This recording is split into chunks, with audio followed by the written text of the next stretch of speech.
ప్రపంచంలో అతిపెద్ద ఆర్థిక వ్యవస్థలో ఒకటైన చైనాలో కొత్త ఎంప్లాయ్మెంట్ ట్రెండ్ మొదలైంది. అక్కడ నిరుద్యోగ సమస్య ప్రతి ఏటా తీవ్రమవుతోంది. చైనాలో 16 నుంచి 24 సంవత్సరాల మధ్య వయసున్న యువత ప్రతిష్టాత్మకంగా విశ్వవిద్యాలయాల నుంచి ఇంజనీరింగ్, బిజినెస్, సైన్స్ వంటి డిగ్రీలతో బయటకు వస్తున్నారు. కానీ వారికి సరిపడా ఉద్యోగాలు దొరకడం లేదు. కరోనా తర్వాత చైనా ఆర్థిక పరిస్థితి మొత్తం మారిపోయింది. అంతేకాక అక్కడ టెక్ సెక్టార్ కుదేలవ్వడం, రియల్ ఎస్టేట్ కూడా పడిపోవడంతో ఉద్యోగాల సంఖ్య బాగా తగ్గిపోయింది. దీంతో లక్షలాది మంది గ్రాడ్యుయేట్లు ఉద్యోగాలు లేక సతమతమవుతున్నారు.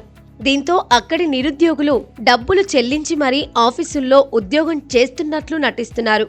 అందుకోసం చైనాలో కొత్త కంపెనీలు వెలుస్తున్నాయి.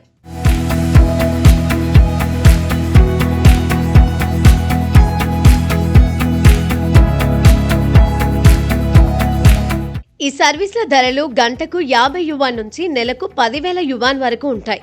ఇక ఈ ఆఫీసులకు వచ్చిన యువత ఈమెయిల్స్ రాయడం, స్ప్రెడ్షీట్లలో డేటా ఎంట్రీ చేయడం లేదా మీటింగ్లలో పాల్గొనడం వంటి టాస్కులను చేస్తారు. అయితే ఇవేవి నిజమైన ఉద్యోగాలు కావు. కేవలం వారు ఉద్యోగం చేస్తున్నట్లు నటిస్తారు. ఈ సర్వీసులను అందించే కంపెనీలు ఈ అనుభవం యువతకు రెజ్యూమ్ బిల్డింగ్కు సహాయపడుతుందని లేదా ఉద్యోగ ఇంటర్వ్యూలలో ప్రొఫెషనల్ అనుభవం ఉన్నట్లు చూపించడానికి ఉపయోగపడుతుందని ప్రచారం చేస్తున్నాయి. కొందరు యువత ఈ అనుభవం ద్వారా ఆత్మవిశ్వాసం పెరుగుతుందని లేదా సోషల్ మీడియాలో పనిచేస్తున్నట్లు చూపించడం ద్వారా సామాజిక ఒత్తిడిని తగ్గించవచ్చని భావిస్తున్నారు.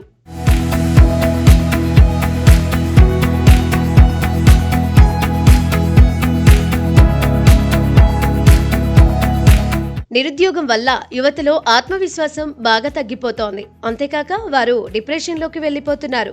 దీంతో వారికి ఈ ఫేక్ ఎంప్లాయ్మెంట్ ఒక రొటీన్గా మారి తాత్కాలిక ఉపశమనాన్ని ఇస్తోంది. అయితే ఈ సర్వీసులు కేవలం యువతలో నిరాశ, ఒత్తిడిని తగ్గించడానికి మాత్రమే సహాయపడుతుంది, కానీ నిరుద్యోగ సమస్యను పరిష్కరించడం లేదు. వాస్తవానికి ఇలాంటి సర్వీసులు యువతను నిజమైన ఉద్యోగాల నుంచి దూరం చేస్తూ ఒక ఫ్యాంటసీ జీవితంలో బతికేలా చేస్తోందనే ఆరోపణలు వినిపిస్తున్నాయి. మరికొందరు మాత్రం యువతకు ఆత్మవిశ్వాసాన్ని ఇస్తాయని, భవిష్యత్తులో ఉద్యోగ అవకాశాలను పెంచుతాయని సమర్థిస్తున్నారు. మరోవైపు చైనాలో నిరుద్యోగాన్ని తగ్గించేందుకు అక్కడి ప్రభుత్వం చర్యలు తీసుకుంటోంది. ప్రస్తుతం చైనాలో ఈ ట్రెండ్ బాగా నడుస్తూ ఉండడంతో ఇలాంటి ఫేక్ ఎంప్లాయ్మెంట్ కల్పించే కంపెనీలు పుట్టుకొస్తున్నాయి. నిరుద్యోగుల నుంచి డబ్బులు తీసుకుంటూ లక్షల్లో సంపాదిస్తున్నారు.